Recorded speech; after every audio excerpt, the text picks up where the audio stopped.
la maire, mes chers collègues, nous nous battons pour qu'en 2024, lorsque vous aurez des touristes en fauteuil roulant, on puisse les accueillir à la hauteur d'une nation comme la France.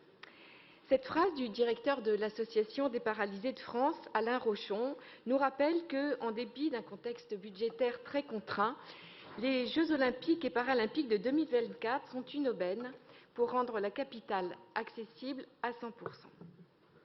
Rappelons que 7% de la population parisienne est en situation de handicap, soit près de 154 000 personnes, et qu'environ 350 000 visiteurs en situation de handicap seront accueillis en 2024.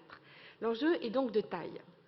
Plusieurs millions d'euros ont déjà été consacrés pour la mise en accessibilité des presque 3 000 établissements recevant du public de la ville.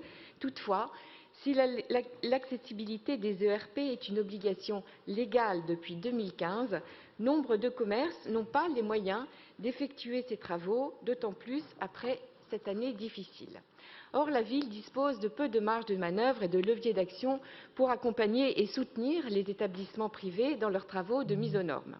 C'est pourquoi nous proposons que la ville de Paris recrute et forme des jeunes en service civique dont la mission sera de sensibiliser les commerçants au sujet et de les convaincre de rendre leur établissement accessible. À l'heure où les jeunes ont cruellement besoin d'expériences professionnalisantes pour intégrer un marché du travail contraint, ce dispositif des ambassadeurs de l'accessibilité pourrait avoir toute sa place dans la politique de Paris pour l'accueil et l'accessibilité des personnes handicapées. Comme le dit Sophie Cluzel, qui est la secrétaire d'État chargée des personnes handicapées, c'est un dispositif gagnant-gagnant. Quant au référent pour l'accessibilité des ERP à Paris que nous proposons, poste qui serait créé par un redéploiement de ressources, il assurerait la coordination transversale à toutes les directions concernées. D'autres villes l'ont déjà mis en œuvre, Metz et Rennes.